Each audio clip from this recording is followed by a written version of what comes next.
Hi.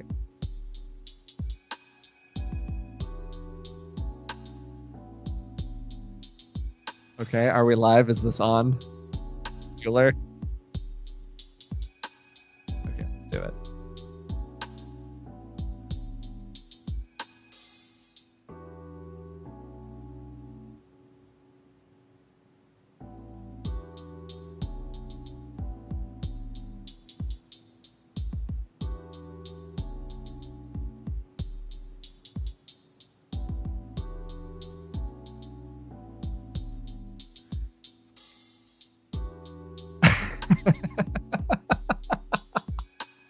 We've got Andrew on a really good day today.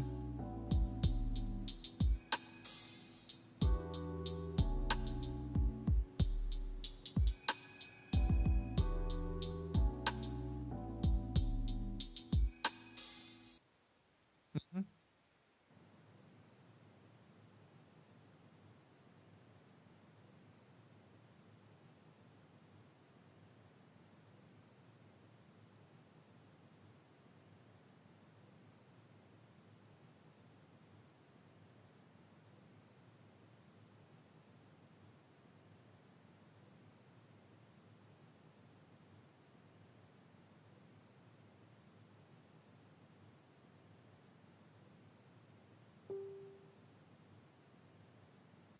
I think I already shared it to the page, and then I shared it to mine.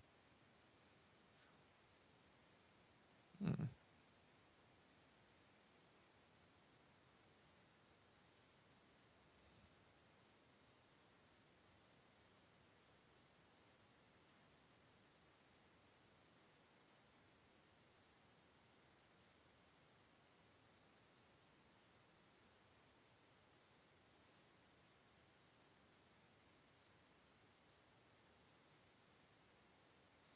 Wait a moment. Can people hear Andrew? Yeah, I can hear you fine, buddy. That's funny. Oh, yeah. So on the, I was just trying to figure that out myself. On the recording, the West Coast Live stream that I'm hearing, I can hear myself, but I can't hear you. I can only hear you through Skype. Really? So until Andrew gets his volume, I'm gonna which we will murder confirm someone. based on confirmation from the chat, I will just try to take the Andrew role and do some talking for you guys. Okay, so the sound is going in and out. I think that you could probably hear me, correct? Can we just get another confirmation that we can hear me? Because I can hear me. Okay, great. I'll do my best. I'll do some chatter for you. He's got it now. So who's he? Is he me? I think that I've got it now. Yeah. This is the smoothest start to any West Coast Live that we have ever had. I'd just like everyone to know it's a professional production. We do this all the time, and we are true masters of our craft. So until I Andrew I do reappears, do this all the oh, time. you can hear Andrew now. You can hear Andrew now. How? Kindle can hear, and all that we hear, yes, yeah, there, you're in. You got it, buddy. Both of you. This is the smoothest start to any West Coast Live that we have. Oh, well, you were back for a minute, then you left. Like everyone to know. So you gotta fix your stuff all the time. Except, all right, now you're back again. So until Andrew I do reappears, do this all the time. oh, you can hear Andrew now. You can hear Andrew now. How? Kindle can hear, and all that we hear, yes. I could turn down my volume maybe a little bit, and okay. Hey, Jenny. Jenny is here. Kindle is here. We're, I'm sure, losing people by the minute. Wait, are we rebooting the stream? Okay.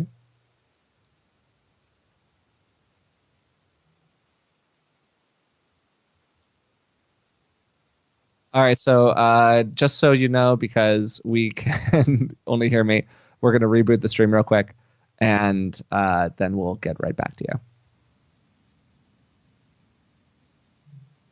Back. Maybe it'll just go Are right we back back to now? it. It might be. Um, let's find out. Eh. Yes, and we're back. We are actually back. Can anyone hear me? Clap 3 times if you can hear me. Yeah, I think we're in. I think we did it. We did it, America. We got Yes. there. We brought jobs back to America. We, the employment rate Can we is get a up. confirmation from somebody in the chat that Corinne says we can okay, hear you. great, So we're talking great. about Mission technology accomplished. today. Mission accomplished. God, Great job, team. this is Go what you team. this is what you didn't pay for. It's cool. Uh, Now, this is on the bright side. This is a free service. but if you want to pay, that'd be great. So, welcome to West Coast Live. It is Forrest and I. Thank you to the Mad Reckless again for being a sponsor on the show. Mad Reckless opens in Portland, Oregon, July 26th at the Star Theater. Now let's talk about stuff. So, All right, let's talk about stuff. okay, where do you want to do? Let's talk about music. That's an easy one to talk about. Okay. So last week we peppered in a little bit of about appropriate and inappropriate music and like when's a good time to play certain things, and some people had some very, very vocal remarks, as vocal as you could be in a chat room. And I just wanted to talk about it more. So let's talk easy stuff first. Let's like juniors competitions and playing things like Let's Get It On.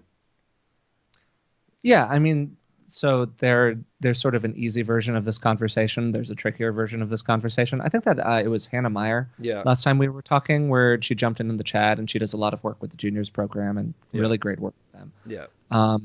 And she made a pretty fair point, which was that just because you hear something on the radio doesn't mean necessarily that we should be representing it in our own dancing. Yeah, Jack and Joel Rama, All-Star Finals comes to mind. It's true. There were some songs played Like what? with juniors dancers that were like, there were a couple. I believe that it was actually, who was it for? It was for Carla. It was for Carla Katana. Oh. Carla Katana was dancing in All Stars finals. There was a song played at some point that was like a little heavier on the content, and it was just because the person who was DJing at the time didn't realize that she was a junior. It's okay, Fair. not the end of the world. For All Skate, yeah. Same. Hey, Victor just jumped right in. So Hey, for Victor. the same deal, it doesn't matter. She was participating in the contest, and Yeah. a song was played that had some content, and it kind of led to a little bit of a mini conversation about what do we want to do with those kinds of songs, that's kind of material in the community. For me, I think I lean a little bit towards a sort of median viewpoint on it, where on the one hand, I think that when it's feasibly possible, we should avoid sort of heavy material in contests in general, and specifically in contests featuring younger dancers. That being said, I think that it's also fair to acknowledge that in the broader culture, it's very hard to avoid a lot of this stuff. And even if you lead a pretty sheltered life by family and parents, you just run into it in pop culture. And I think that balancing those two kind of sides of the coin is a tricky proposition. Yeah, for sure. I mean, when it comes to like all-star, like an open division, open age division, if you have the points, etc., it's weird. And especially since like it's pretty much what you say. But even if you go further than modern pop culture, like we talked about blues music last week and funk, and music is about things that are easily inherent to everybody, and sex is pretty basic. Like it's, and so there's tons of songs about doing it, but there's like, I don't want to use, I have a real problem with like censoring songs in general. Like I find them dirtier, honestly. I know that's weird. If it's like, you play the censored version of a song and it's like the weird warbly like when they're swearing or like talking about nastiness, or if it's they just cut out completely. So there's got to be other songs. Like I think that's pretty simple, and getting the information about your competitors, that's pretty simple. How old is this person? It would be really cool, and I don't know, maybe it would complicate things. I'm sure it would. But you're a DJ and frequently a head DJ. At least giving the head DJ like the ages, a heads up. Yeah. Just like for sure. So I mean, Victor just made that comment. Oh, where there he you was go. Like, hey, yeah. So Victor just Victor outed himself, and I figured he probably would. Victor was the person who was DJing for the contest, and he just had no idea that she was 16. Yeah. And it's like, well, here we are now. And it was actually really, really funny if you were one of like the the 30 people who weren't at Jack and Jellorama this year, because I swear to God, literally everyone was at that convention, other than Andrew Slack. Why? Look, here. I'm gonna put this out there right now. I I am a love you, buddy. poor motherfucker. Like, if anyone out there wants to be my sponsor, We're and starting a GoFundMe to get Andrew to more I'm West not Coast Swing kidding. conventions. That is happening. I actually had a whole thing. I have a script written out of. I was in a weird frame of mind the other day. I was just kind of sad because I miss everybody, and Oh, I don't have the money to go to conventions, and I'm in a weird little a hole. lot of people don't. Yeah, and I'm in a weird hole with my dance career because like you don't get hired as an individual typically unless you're crazy, and I'm not famous enough. I don't win enough shit to be just like, we need that guy. Never mind that, like, I do all the work that everybody ever wants me to. I always get high remarks on my. I'm a good investment, so I had this whole like thing of like, this is why you should hire me and blah de blee, and it was really positive and uplifting.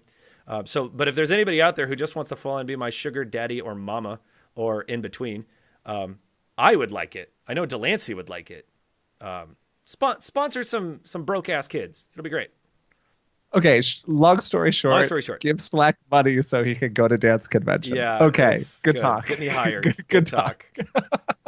So, okay, but anyways, so Orama was great this year. It was an amazing event. And during the All-Star contest, Carla Katana made All-Star finals.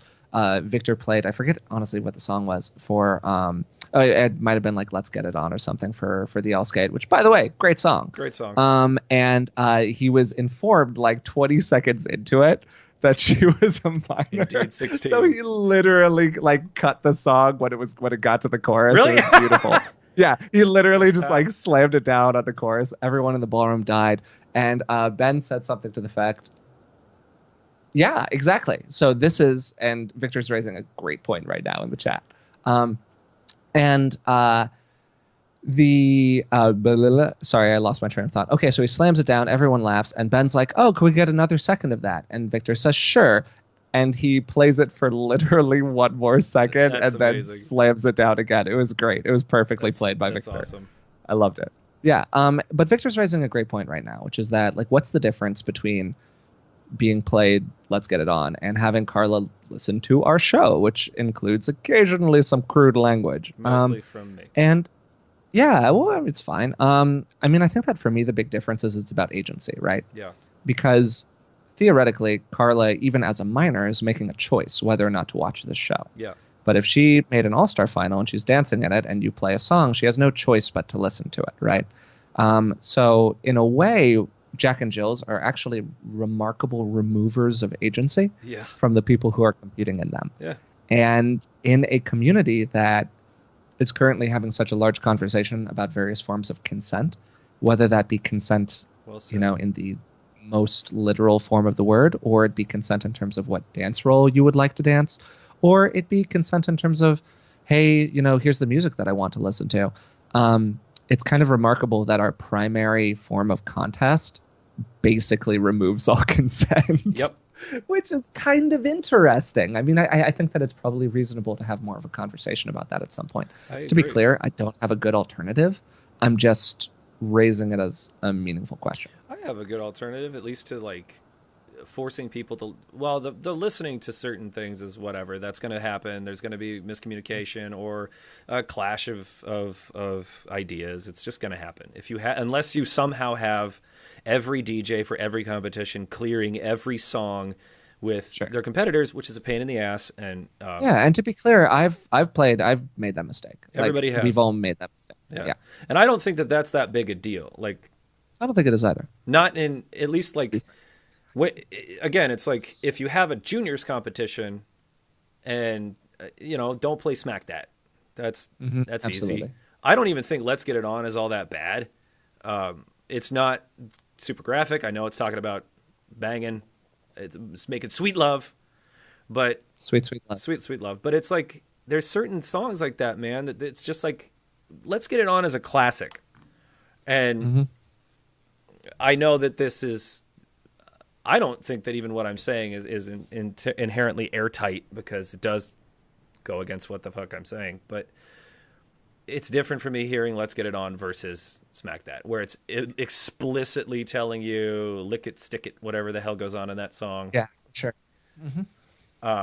What is Victor? I like what Victor's been saying this entire time. DJs Oh are in yeah, bad no. situations if they don't know that Read the chat individuals. if you Yeah, have. Victor's making basically saying everything that we're saying here, which is that on the one hand, of course, you want to make good decisions, and you make good decisions by having good information. And if yeah, you don't have good information, you can't make good decisions, right? yeah, Um, on the other hand, like, look, let's not pillory somebody for making a pretty easy mistake to make, particularly if they did it off of kind of iffy information, and if they did yeah, it off of like in a pretty small way, which I would describe that song in that context as like a pretty minor mistake. yeah.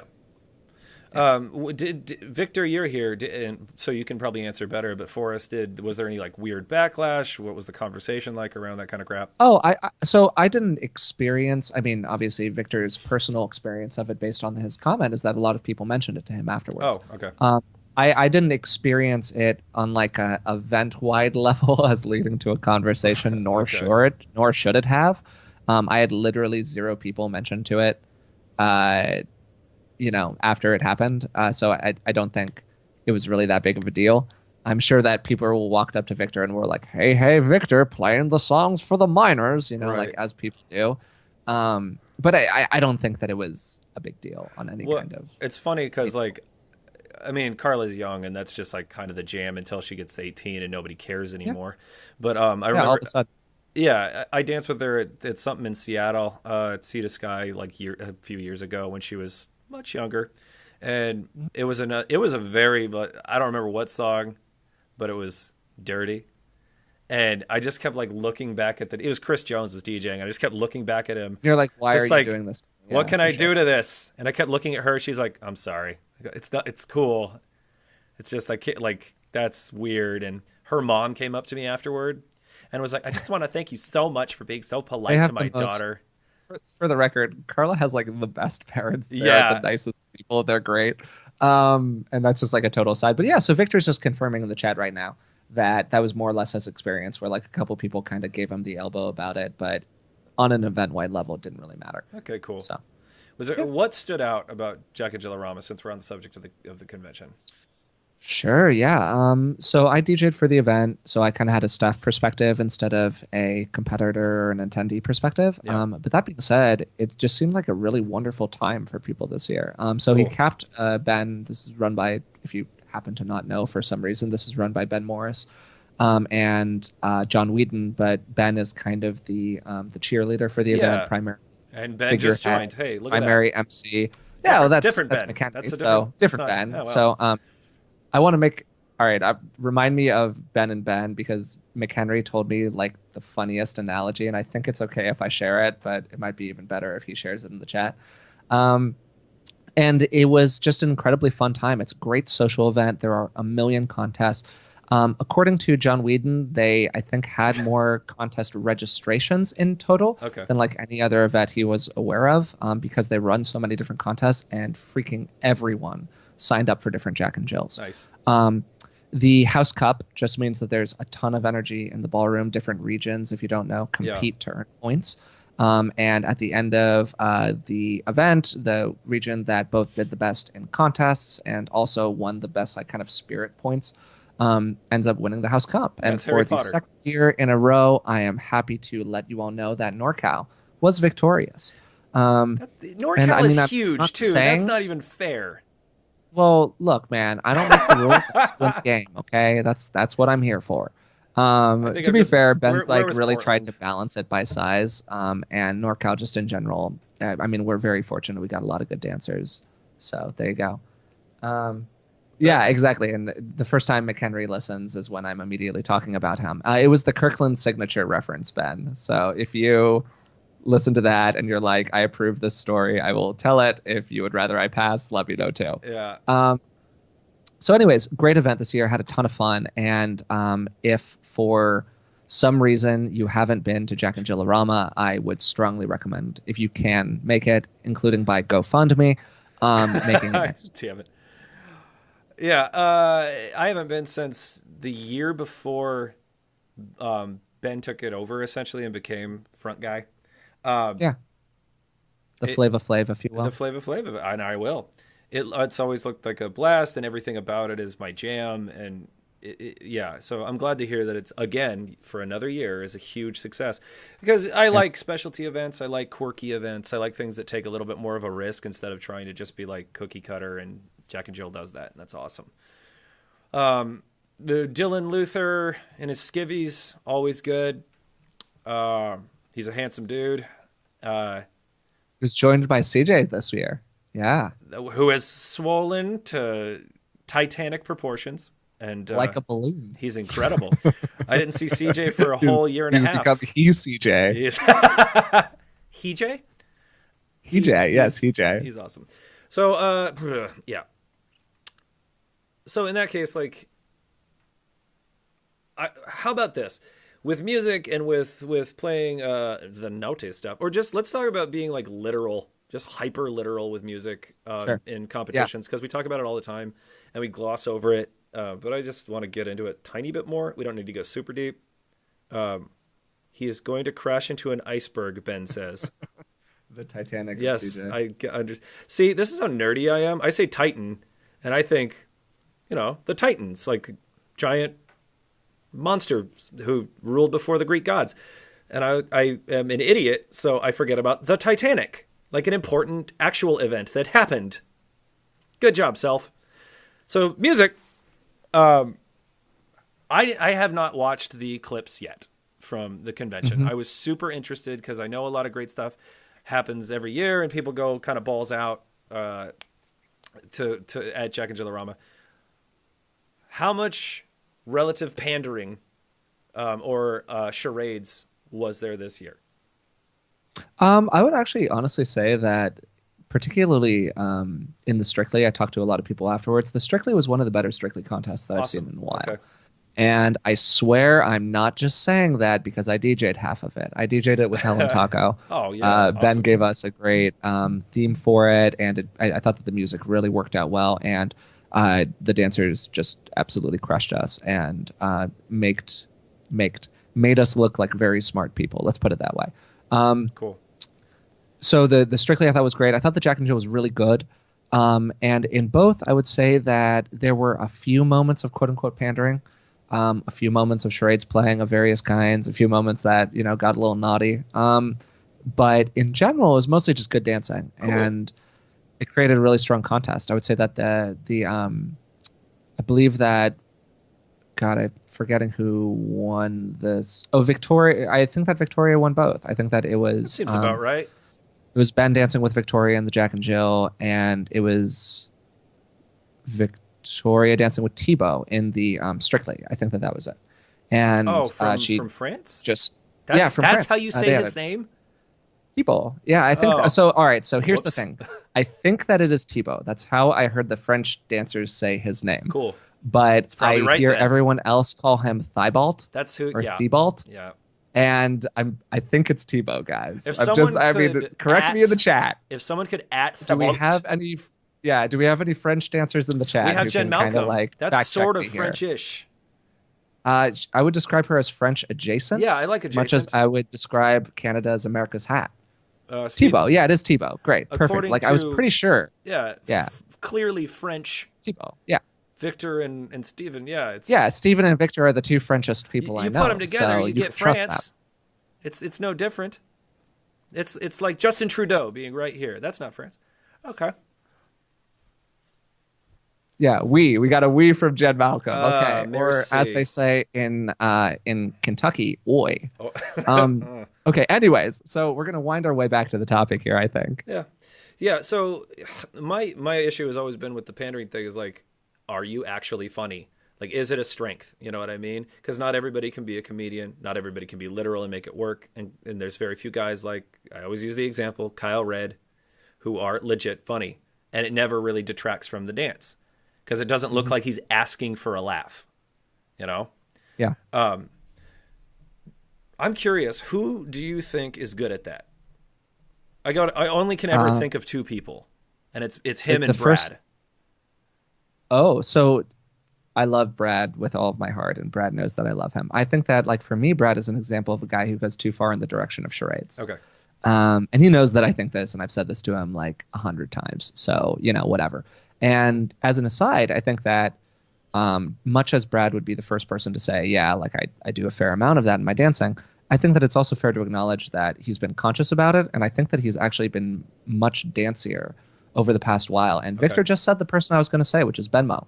When Benmo is healthy and is competing more often, he's really, really good at being kind of what I'll describe as literally musical, like sort of a performative interpretation of the music without falling into I'm no longer dancing, I'm just playing charades. Yeah. Another great person for it, because I think that we tend to talk about leaders for this most of the time, which makes sense. As a leader in general, you're doing a little bit more structuring of the dance. But a follower who's a really wonderful kind of musical interpreter of music as opposed to like pure charades interpreter of music is Brandy.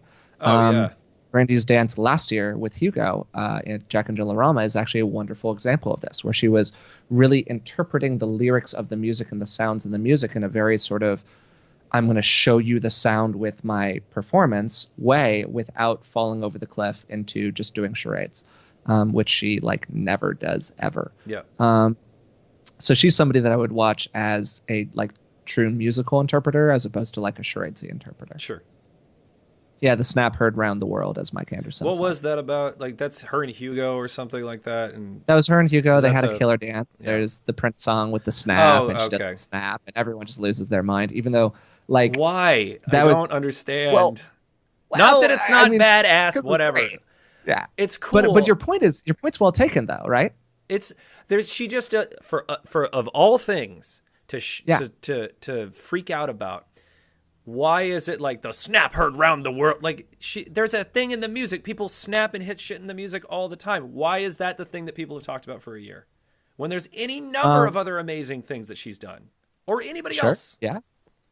No, I mean you're raising a great point, and there are kind of two answers to this, right? The first answer is and now everyone, just as Stephen White is saying, now everyone that song, whenever that moment happens, the whole ballroom snaps. It's like with She-Wolf when Tatiana did like the ha ha thing. Like everyone from then on with She-Wolf had to have that moment. So okay, there are kind of two answers to that question, right? The first answer to that question is the literal answer, which is that people recognized that moment and loved that moment because it was so iconic in like the stance and the movement of it, that it's a very easy moment to point to in the dance. Okay. And so that's kind of like one interpretation of it. Sure. The other interpretation of it is sort of what Stephen is saying, which is kind of the more subtle moment, which for me, that moment was really set up. And it was how she kind of played it and how she placed her back to the audience and just the power and the stance and the whole thing. It was just so performatively done. Cool. That to me, it really read. But you're right. It was like the easiest movement in the whole dance, right? Like anyone can lift their arm. So I guess that kind of the answer is that it's not, are you lifting your arm? It's how you're lifting your arm and why you're lifting your arm. I guess my gripe with it isn't necessarily, because I've seen the dance. And Mike, thank you very much for sharing the link. That's awesome. I've seen it. I've watched it a bunch. It's just, when I watched that, I wasn't like, did you see how she hit or like even like the preparation? Did you see how she snapped? Yeah, that snap heard around the world. Not that there's anything wrong with it. It was just like, all I could think about is like, this is just Brandy. This is cool. This is all, get it. Oh, snap. Yeah, well done. Oh man, look at her go. Like, it's never about like the one damn thing with her for me. It's like, let's talk about what she's really doing here, you know? And it's a lot of that. There's nothing wrong with picking a thing out of a dance that's like, ooh, the iconic thing. But like Benji Schwimmer, I use a lot of an example because he always has at least one really big moment in a dance, whether that's like the weird split thing with Tatiana or like whatever, defying gravity in some way using his muscles. But his technique blows me away every single time. Like I can watch that for days. I can just watch him do anything. He's such a technician. So I guess I don't really have a segue into this as to a why. It's just I would like people to hear more. Me personally, I would like to hear people talk more about the technique and the setup and what that is rather than just the explosion. Yeah. So. Yeah, totally. And I mean, I think that, this is potentially a little bit of a segue, though it's also just an interesting topic and we can kind of sit in it for a minute where in general in the dancing, this is something that I was talking with Chris Dumont about a little while ago. And he had a dance at Monterey where there was like a moment where there was a shotgun in the music, and he Yeah. literally like mimed being shot by a shotgun or whatever it is. I Yeah. think he talked about this actually in his episode with us. Um, and the and that's all he heard about for the rest of the weekend. And there were kind of two responses from the civilians who attended the event. It was like, wow, what a great moment. That was so funny. That was so clever. That was so this, that, and the other thing. And I think that he ended up winning. I It's believe Chris. so. The chances So. are good. Yeah, it's Chris. Yeah, he did great. All of the pros just relentlessly teased him about it. Really? Just every pro just kind of like teased him about it in not in a mean way, just in like, come on, man, kind of way. And Chris kind of teased himself about it to a certain extent. He's like, yep, I guess I was the guy who ended up rolling around on the ground. Yeah. And what you see is you see this difference, right? Where somebody who's just there for kind of the performance and the entertainment of it is going to see that moment and laugh and be entertained, but somebody who's really spent their life kind of trying to craft a dance sees that moment and goes, like any monkey can mime being shot by a shotgun. Yeah. Right. Do you have to have a certain of proficiency in the dance to interpret it perfectly in that moment? And so it lines up with the music. And so you phrase your partner correctly into it and so on and so forth. Great. But from a dance physical interpretation of the music standpoint, there are much more challenging ways to do that. There are much more technique driven ways to do that. Sure. And that balance between those two, I do think is really great because, hey, performance is great. Like, there's nothing wrong with performing. I'm not trying to take a dump on performance here or something. I just think that, like, it is true that the more kind of accessible moments of a dance are often the moments that get kind of highlighted as opposed to actually the physically challenging moments, which, is kind of for better or worse sort of thing. Well, and that's the thing is personally, I don't need something to be crazy out there and physically challenging or whatever. Like, I prefer just seeing body movement when somebody can do something well. And that again, with Benji, with you, with anybody that I really admire, that's what I look for. I look for how they hold themselves, and I look for and then how does that translate to, say, the snap heard round the world. Sure. And I'm going to take another look at the video and various others that I look at, and maybe just thought maybe I was in the wrong mindset the 4 or 5 times I've watched it, but sure. What's behind it? Performance isn't a moment; it's the whole fucking thing, And if I mean, it's both, right? Yeah. Wow. Some people have some stuff to say. Yeah, it's good. I like it a lot. It's good stuff. And so we're seeing these kind of two contrasts in the comments of the chat right now. And one, I do agree with Mike and Jess, like being in the ballroom for that. I lost my mind when it happened. I'm not going to lie to you. I'm not going to pretend that I was over here sanguinely like, yes, nice job, Brandy. Like, that is not what happened. I lost my mind. Yeah. I was like standing on a chair waving a towel or something. Okay, I was going out there with it. So it's all well and good for me to now say, like, well, people should appreciate the subtle moments. Hang on, I was freaking out. This is ridiculous because I'm not shitting on the moment, and I know you're not. But I think people think I am, judging from the way. Maybe I'm reading their comments wrong, but the moment was great. The moment was awesome. It was just odd to me that the rest wasn't talked about versus that one snap. I'm like, yes, get it, lady. Yeah. But the rest of it, like, she's like a goddess. Did you not see I totally hear you. Let's talk about that. So, I totally hear you. I'm going to get beaten at the venue tonight and just, you didn't like the snap. No. I mean, I hope not. I hope that there's not someone's going to come some up to rabid me. Brandy stan out there who's just like, Andrew, you're dead to me. Dude, there is always someone. Every show, well, not every show, everyone, a lot of our shows, someone I don't know comes up to me and says, like, that thing you said, blah, blah. I was like, thank you. I will take that to heart. Yeah. I will say it's been, like, in general, it's been really positive, but it has been sort of interesting how many people have just, like, walked up to me and gotten semi-heated about something that came up on the show. Yeah. Always remember that this is our opinion. You're right, too, sure. Whoever's out there, unless you, like, hate people for whatever reason and are unwilling to have the conversation. All opinion. Stephen White writes, bah ha ha, look at it from the point of view of the audience member, and Guys, Yeah. I do. I've watched it. I get it. No, I mean both. All right, I'm Son gonna of jump in a here. I'm bitch. gonna jump in here because the thing is that Andrew, I made the here's the deep mistake of truth. not agreeing with the masses. Oh no. No, no, you're not. No, nobody's saying that. Come on now. So like it's a little bit of both, right? So you are both Uh, right, and also people are going to perceive what they want to perceive in the uh, moment, and like those explosive moments are fun. And you're not saying they're not fun. You're just no. saying that like, hey, in the scale of the dance, maybe we should pay a little bit more attention to the 99% of everything else that happened. And segue alert. Um, that's actually one of the gripes that I have with judging right now Yay. is that I think that judges get really seduced Yeah. by that one kind of power moment. Yeah.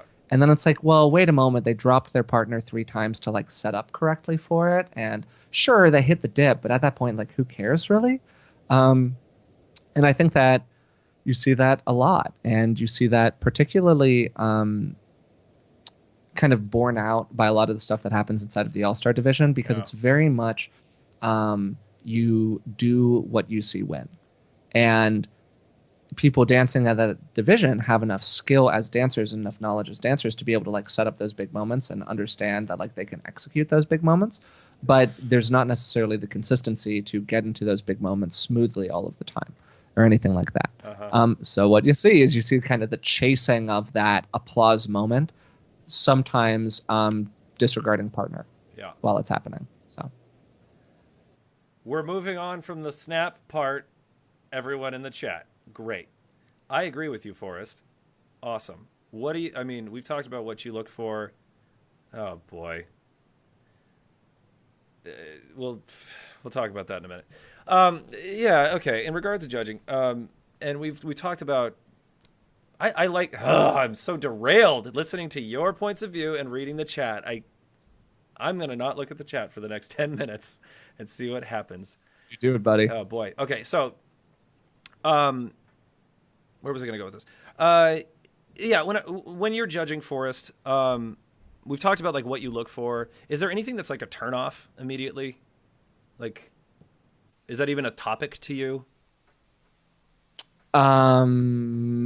What would like a pet peeve that I have about Well, no, something? this is a little shadier on my part. This let's I want to talk about like maybe like a shortcoming as a judge because I know I have things that I would like to be more open to. Sure, I do too. Okay, Yeah. so for me, when I see like somebody specifically catch my eye, and like they do like some big move, it's rarely part of the music. And maybe that's just like happenstance or whatever. But if somebody Mhm. looks like they're trying super hard to impress me, I'm immediately like, dude, no. Cool, good for you, but that's not it because it's rarely it's either like the follow is doing it for no good reason or the lead is doing it for no good reason. So if it's a disregard to the song itself, to their partner, just done. Like if you're trying to, Yeah. like for example, the move that everybody does, I know I do it too, where you like you're dancing, you turn to the judges, you walk this way, you turn the other way, you walk this way, you turn back, regardless if the song has hit a point where it's like opening it to the song. You know what I mean? Like there are opening moments in songs and that sort of thing. There's times to get bigger and times to get smaller, and that thing just sort of comes out of nowhere. That's an immediate. I just go limp. I can't. All right. So ironically, it literally happened at Jack and Jill Rama. Oh sure. Actually, yeah. And in the context of in the context of that dance, I actually thought that it really worked. What happened with the kind of like run side, run to competitors, run to judges, that whole thing. Like because the energy had been built so effectively to that point that it was just what people wanted them to do. So for me to kind of spin it in sort of a positive direction, there's sometimes those moments where there's just a thing that, and Robert talks about this all the time, where there's a thing that you as a spectator want the dancers to do. Yeah. And Robert's dancing is sort of built around finding those moments, Yeah. right? It's built around structuring a dance so that the audience knows what's coming and the judges know what's coming and his partner knows what's coming and it happens and everyone goes home happy, right? Yeah. Um, and there are kind of two minds about that, right? On the one hand, it can be extremely satisfying when that happens and it feels really, really good. On the other hand, if that's kind of everything that you do, yeah, the kick line, as McHenry's saying right now, If that's everything that you do, are you organically creating with a partner in the moment? Yeah. Or are you kind of, you know, taking out the whip and sort of moving them in the direction that you want to move them? Yeah. So that's why for me, like that kind of style of like these extremely advertised movements has was something that like I was more satisfied by when I first started watching West Coast, and I'm Sure. less satisfied by today because I feel like I've kind of seen the moves at this point. Yeah. Um, so I do sort of empathize with what you're saying a little bit here, Andrew. For me, something that just bugs me.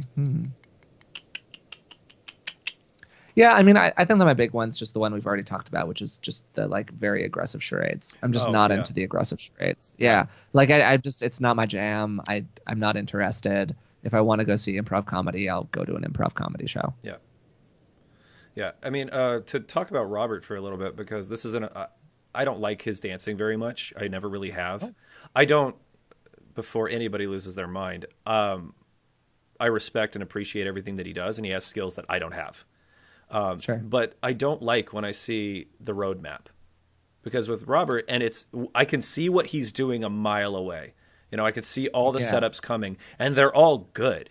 They're legit. Like I'm like, that would probably win. That is pretty darn great. But I don't like it. You know, it's just you not I feel don't feel connected fulfilled to by it. No, I don't feel You don't feel fulfilled by it. connected. No, Okay. because like let's go a long, long time ago, for example. And again, disclaimer: I'm not shitting on him. I think Robert's awesome, and he's Sure. in the position he Yeah. is because he's clearly pretty darn good at something. Yeah, he's good at dancing. He's a beast, and actually I really like him as a teacher. I think that he's I mean, God, it's tough to make a statement like somebody is the best anything in the community, but he is a really remarkably good teacher. Yeah. He's got a couple things that are just like pet peevey, but that's only because I come from a different background. That's it. Sure. And Stephen White pooped his pants. Good. I'm glad. He seems happy about it. So, but like They're very happy. Yeah. but in general, like because I equate a Jack and Jill specifically, and just dancing in general, where you're probably not knowing what song is going to be on, as long as it's not a routine. I equate that to sort of like it's a battle. You know, it's a freestyle session. You're going to create some beautiful crap with your partner, and it does, and like you will pick up on the subtleties of each other, but seeing the roadmap beforehand, like that joke and oh okay yeah funk yeah I got it great. You know, there's no payoff for me comparatively. I don't like to hear the same joke over and over again. I don't like to see the same dancing over and over again. And that's my hang up with him is he takes all this great vocabulary and You makes just it. feel that it's too repeated. I agree. Yeah. Well, But at the same time, I'm not saying that's my opinion. So I agree with the way that you with said that. sentence. You heard it here first. Forrest Hanson said that Robert Royston's too repeated. I just that's my It's hang gonna up be a with him. West Coast Swing BuzzFeed article tomorrow. Oh God, number 7 will blow your mind. Yeah, that's my only hang up with him because it's objectively I can look at what he's doing and say like he's gonna win. Like if he gets the right partner who can go with the roadmap that he set down, his shit is musical, it is tight. I don't really like his style, but like he's gonna win. And I can't compete with that because I am an organic weirdo and it's either going to work or it's not. You know? Yeah. So let's take it that direction because I think that's a really interesting direction to kind of go with it. To speak with I mean, just to give 1 second of like speaking to Robert's dancing, which I feel sort of like vaguely uncomfortable doing because it's Why? Robert. Like he's won everything there is to win, and he's won everything there is to win for a reason. I really enjoyed watching Robert, particularly social dance. Yeah. And that's kind of and so Jessica's right. No, if I had a roadmap to first place, you're damn right I would use it. I'm not saying exactly it's wrong. right. And so that's kind of the response, right? Is that like any kind of critique of the people who sort of quote unquote win all the time for me is that like if his goal is to win, then yeah, he should do exactly what he's doing because gosh darn, like that stuff wins. Yeah. And also as an aside, I think that he's a wonderful technical dancer, blah, blah, blah, and a great teacher. But my point was that I really, really kind of, it's great. It's exactly what McHenry's saying right now, is that I really love his social dancing. for the reason that you're saying. That to me, I can really see him be in it. I can see him absolutely practice what he preaches in terms of his technical approach to his social dances. Yeah. And he dances with everyone. Yeah. And he's just a very, very kind and wonderful partner as a social dancer. Yep. And I think that that's really, really kind of underrated in this community. And it's possible that we've kind of leaned a little bit too far in the direction of like really caring about who wins the Jack and Jill. For sure. As opposed to caring about who's out there dancing at 3 a.m. And Robert is always out there dancing at 3 a.m. So he's checking both boxes, but I would say to kind of dovetail a little bit with what you're saying, I think that I kind of respect the part of his game that is his social dancing and his presence that way, as opposed to the kind of usage of that winning roadmap, which he has absolutely perfected, to your point. Yeah. I mean, Robert Cordoba was, Jen Malcolm brings up what are their other winning roadmaps? Robert Cordoba was one of my favorite examples ever. Because back in the day when he was still, actively, a little more active in the community or whatever, and not just making horrible amounts of money, he would admit that he wasn't the most musical dude in the world. Like he would get nervous about doing Jack and Jills and that sort of thing. So he'd listen to what are the most popular songs were going on at the time, and he'd make little mini choreographies that he could do with everybody. And if we're just talking, and like little variations would happen, but he knew those songs back and forth, and he knew if I hit this with this kind of partner, I'm going to place or I'm going to win. And sure. I don't like that. However, it won him everything. Like, sure. And all I'm talking about for people listening is not, is it valid? Is it valuable? It's, I personally just don't like seeing that in competition. However, it's not your personal preference at all. But to win a competition, I wish I could do that. That's incredible if I had that ability. And I try. I really try. But I'm not at the point in my dancing where like I can plan a thing out. Like I just don't have the algorithm in my head and have it look organic. That's why I'm a wiggly weirdo. If I could be like Ben Morris, which is, which I love Ben so much, and John Kirkconnell's the same way for me. It always seems like, I don't know, they have the nice happy medium. They just have this beautiful musicality, and then on top of that, their technique is crazy. Plus, they're able to be funny without being lame. It's an amazing thing. And John Kirkconnell still like, he has one of my favorite moments in West Coast, period. It was years ago. He was dancing to Love Stoned, and I was like, yes, that is exactly how I see that song. Holy crap. It was insane. Yeah. Andrew Sonata, I'm with you, Slack. He will win so much, and he's so good. Oh, okay. Pretty much just echoing everything. I didn't know that Roro was... I did. I didn't really totally expect going in this particular direction with this one. I like it. Okay. Roro. And, he should have a class called Your Boat. You like that, do you?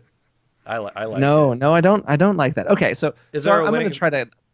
I'm going to try to extract us from like a little tiny. Will you do me a solid and actually address Jen Malcolm's comment? Is there a question? Is there a winning follower roadmap? And we're not followers, so, at least in your opinion. Yeah, I think that's a great question.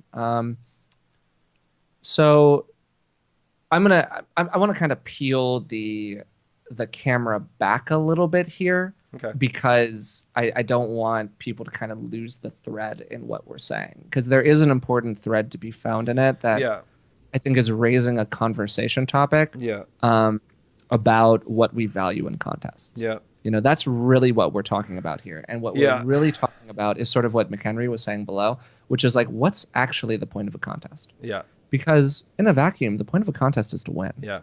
Like, that's the point. Yeah. But at the same time, I was talking with a followers roadmap at Jack and Jill Aroma, who did not make the Jack and Jill finals. And this was surprising because she is a wonderful dancer. Yep. And her kind of take on it was that other people were sort of more disappointed for her than she was. And I was like, well, why is that? And she was like, well, honestly, am I supposed to care about the opinions of 4 people who are judging me that day? Or am I supposed to care about the respect of my peers? Yeah. Given the choice between those two things, it seems like a pretty obvious answer, right? Yeah. And yet, as a community, we put so much stock in who makes the final, who wins the final, so on and so forth. And we tend to put a lot less sort of public perception stock in that idea of who has the respect of their peers. Yeah. And if you're going to sustain in this dance for any period of time, it's about that respect of the peers, right? Yeah. And I think that Robert has really been able to thread a needle here, where he both has found this glorious, bright, shining, flashing sign, how to win a Jack and Jill, which he has literally down to a science. Like, yeah.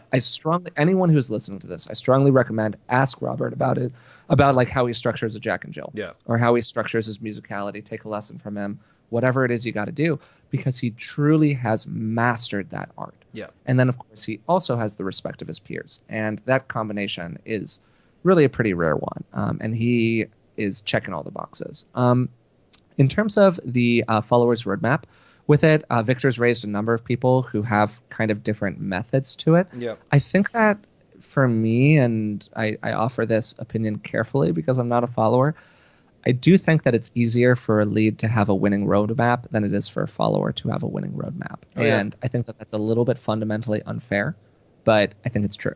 Yeah. Because just as a lead, you plot the course of a dance a little bit more than your follower does.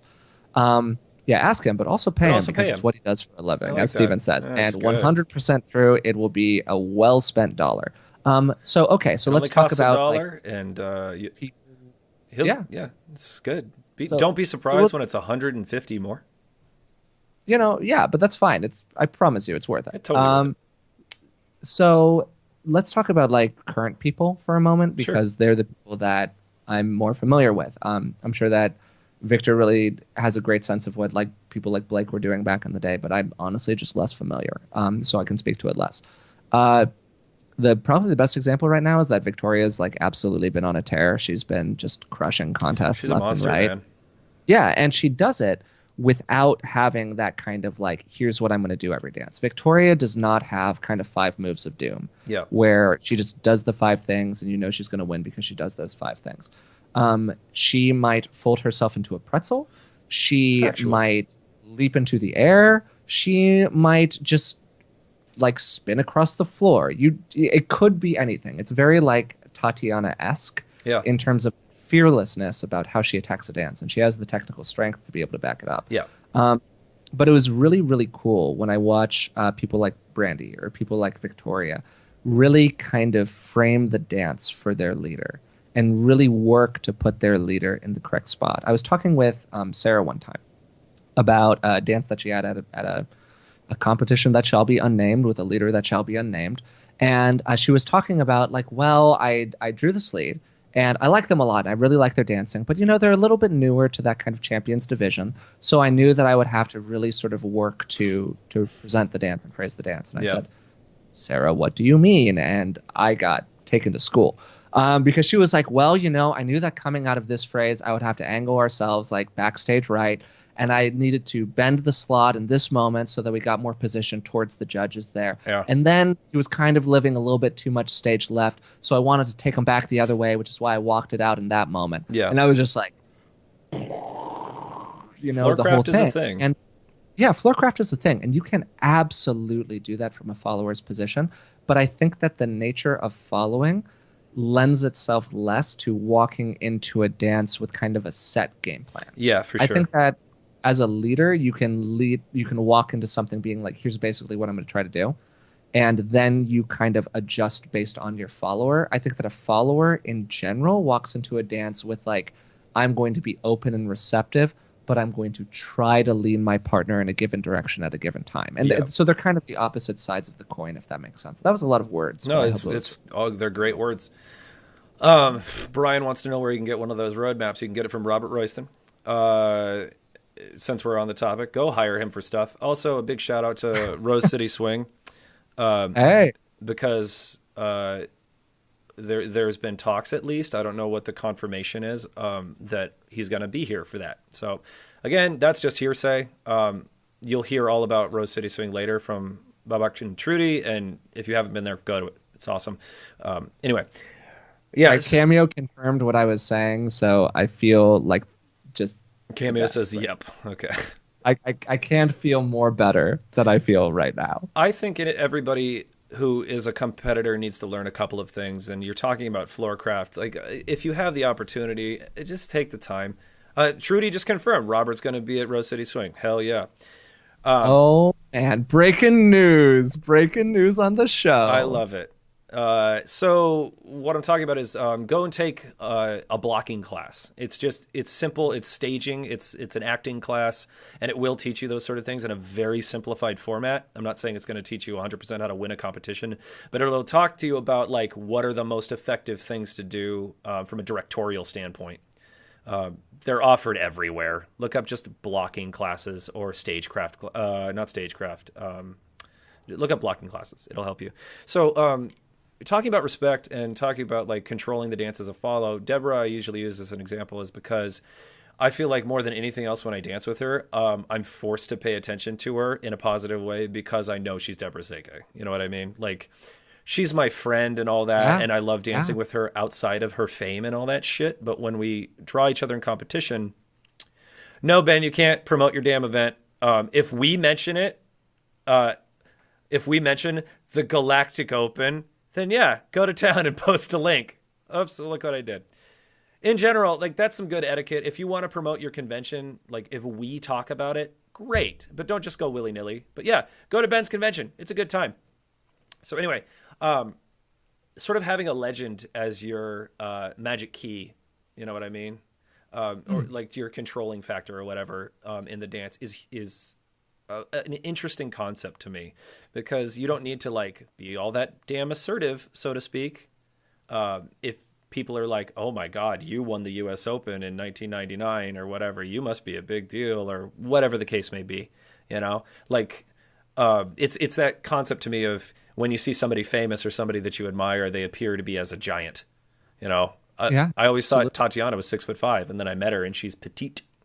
So it's as somebody who like I know it's a little biased, but Delancey von Langendorfer is one of my favorite for controlling a dance because she sort of pulls a Victoria, and she just does, and she's just very, very clear about what she's doing to the point that I have to pay attention.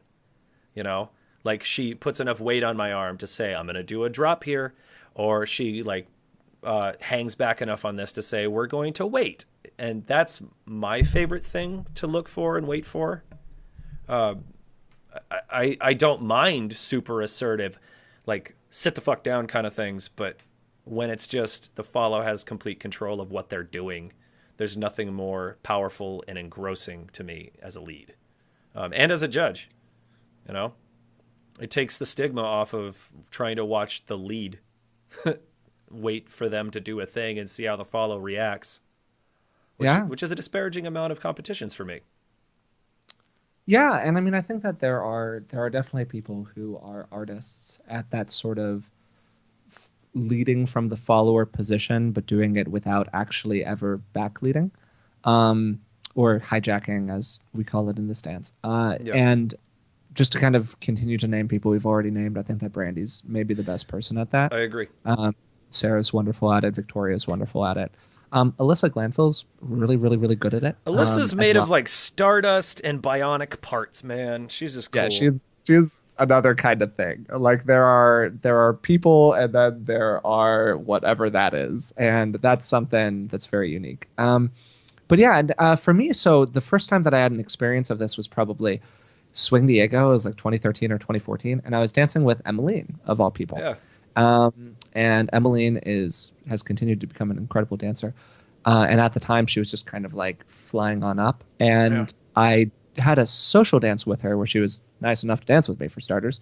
And it really felt like I knew exactly what she wanted me to do, even sort of before I did it. Like I could just tell from the way that she weighted her connection and the way she rotated her body. She was really feeding me the next movement that my, at the time, like semi new to the dance self, did not necessarily know how to create on my own. And I walked off the floor and I just like, I felt it was just like the best dance ever, and my mind had been completely blown. Yeah. Right. And so there are definitely ways to do that as a follower. I am not a follower, so I'm not the best person to ask about that. But yeah, there are definitely people to watch who are very, very skilled at that kind of projected leading from the follower position. Yeah. I have a great memory. Emmeline is one of my favorite memories. We were dancing at what is that? What is Jay Byam's event? Palm Springs Summer, I think. Palm Springs, yeah. Yeah. I almost went a very different route. We were dancing at Palm Springs Summer, and it was that I don't even remember what. Oh, it was Sweat. I just wanna make you butt that thing, and they left in the like. Section of the song. David Guetta, David Guetta one. Yeah. Okay. And there was just a thing like we dropped connection, and she just like looked at me, and it was like a really cheesy Bugs Bunny becomes a tango dancer kind of thing, where it's just like we started wandering back, and in my head I was like, "This is the best thing that's ever happened to me, ever." It's pretty great when you have that moment. Like that's for me, just to kind of make a 1 second point. I think that followers have been trained to be too afraid of those moments. Yeah. And I would love a follower's voice on this. So just people who are in the chat, let me know if I'm kind of wandering towards something reasonable here. I think that followers are really, really taught from kind of an early point in their dancing, never hijack, never hijack, never hijack. And I don't get that. Yeah, I mean, sure, I think you shouldn't hijack, but like that's not to say that you can't have a strong influence on the dance from the follower position. And not just in terms of like the musical interpretation of the dance or the technical interpretation, all the stuff we talk about normally for followers, but in terms of the actual blocking of it. Like you are allowed to set up a movement. Yeah. You are allowed to angle your body strongly into a position to give your leader a suggestion of what you would like to be led next. Like this is all fine as long as you're not totally changing direction or totally changing energy, like in a really radical way, then you're really not hijacking. You're just having a conversation, which is kind of the whole point, to sort of loop back to what you were initially talking about feeling kind of let down when you feel like it's not a pure conversation. Yeah. Yeah, that's like Steven's saying, like 80% of his lessons have been, you're great. Why are you worried about it? Why are you hesitating? And I do think that followers are really, really taught to hesitate and to err on the side of kind of being fearful with their movement. And that's why I think it's so powerful when you see people like Victoria or Alyssa or Cameo or insert 20 other names I could name here, you know, Tatiana, whoever it might be, who just seem to kind of have no fear in their dancing. And look, I'm not telling everyone to go out there and do a backflip the way that Tot can. I'm just saying, you know, you are allowed to have a voice in the conversation. Yeah. And I think that that's really my general rule of thumb is like, don't screw with physics and you'll be all right. Yeah, totally. Like if you're turning right, you know, you should probably keep on turning right. Yeah. But outside of that, even then, like, there's things to do out of it. But the point is like, you know, don't fight the natural momentum of things. Even if it's like, I'm turning this way, but I plant my foot and turn the other way. Just like clear, open communication and not like an egotistical agenda behind what you're doing. Yeah. Like I think being a good dancer is being a good person on some level. And maybe not literally, obviously, but I just don't like the term hijacking in general, because that means, to me, the way that it's always interpreted from my students is like, so I can't add a thing, just like you're saying. I'm just like, just call it what you will and do whatever the hell you want. And if it works, great. And if it doesn't, that probably just change it. Who cares? Sure. Yeah. I mean, not to have this start to sound like a motivational fortune cookie or something, but it's what we always sound really like. I do my best. Maybe it'll go on a shirt one day. I like it. Yeah, I do just think that in general, the way that we learn is through making errors, right? I was talking to somebody about this recently, and if you never make a mistake, you'd never have an opportunity to learn anything, right? If you walk into a classroom, the whole point is to do it wrong so that your teacher can fix the thing. Yeah. You know, like that's literally the whole point, is for them to recognize something that you could potentially improve in and create that improvement. And you literally can't do that unless there's an error in the first place, right? Right.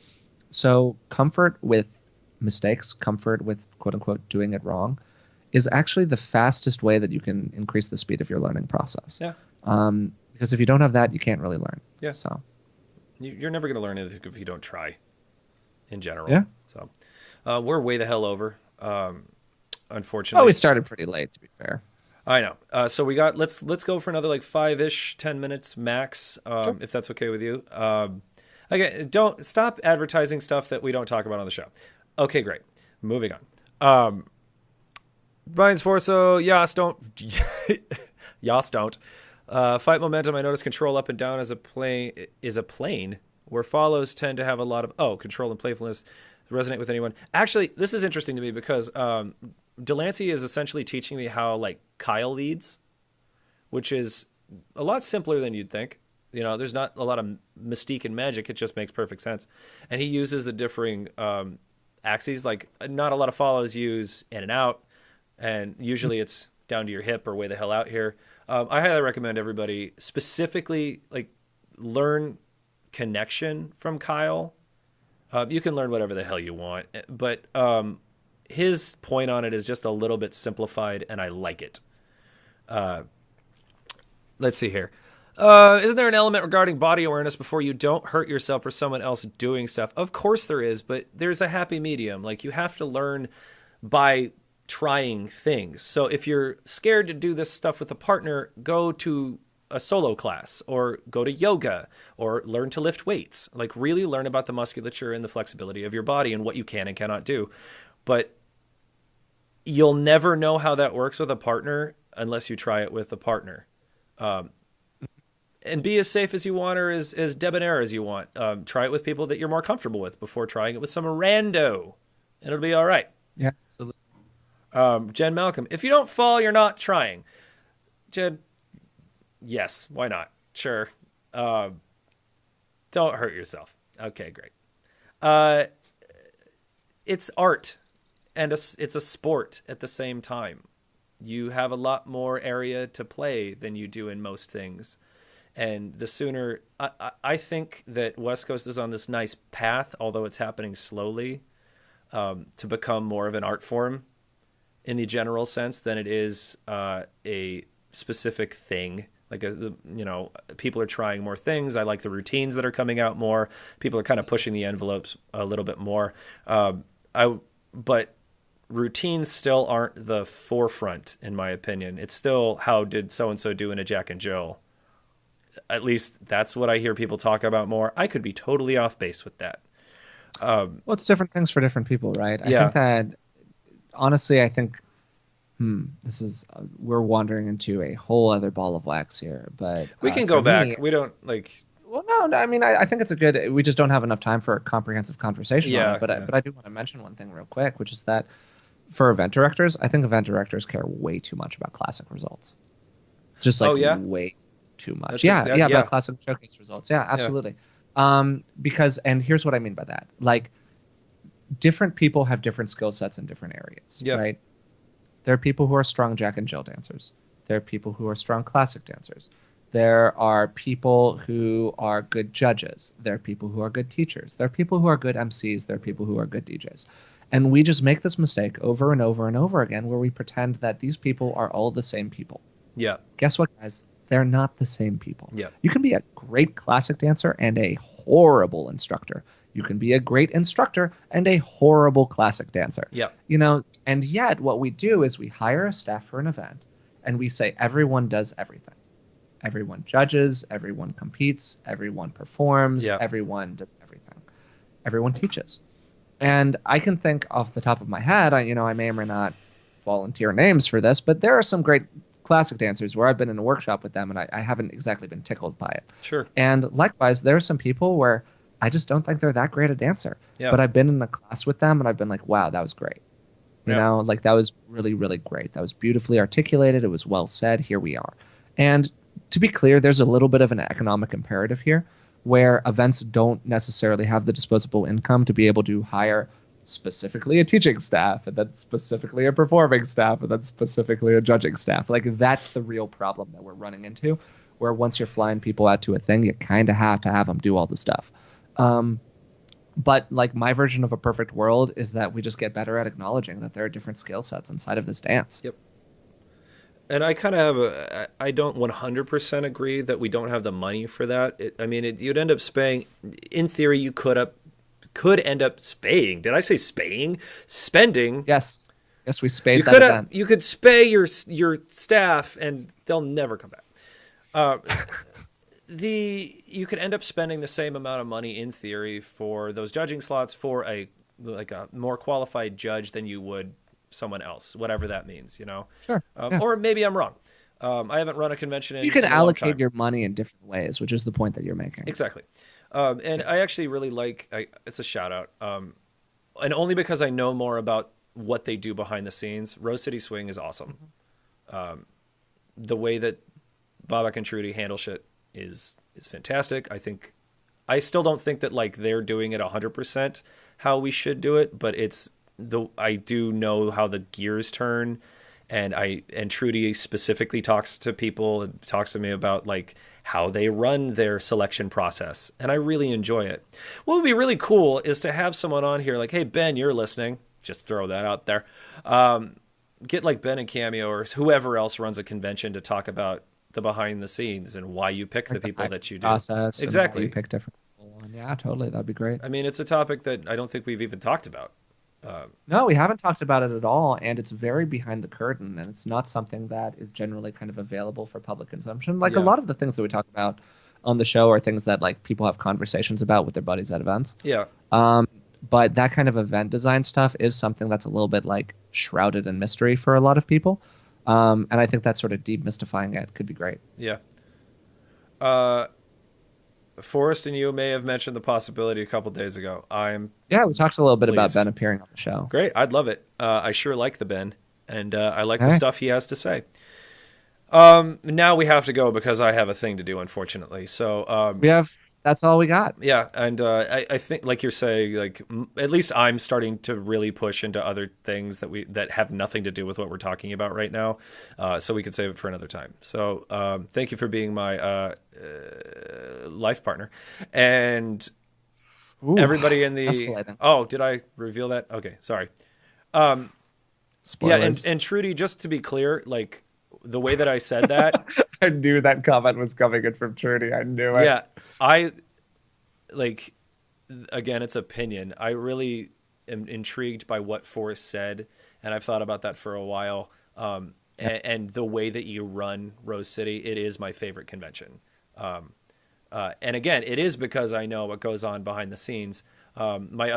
Just throwing it out there from past experience. If there's two conventions other than Rose City that you should go to, it is Galactic Open. I had so much fun. Ben and Cameo, you throw such a perfect thing.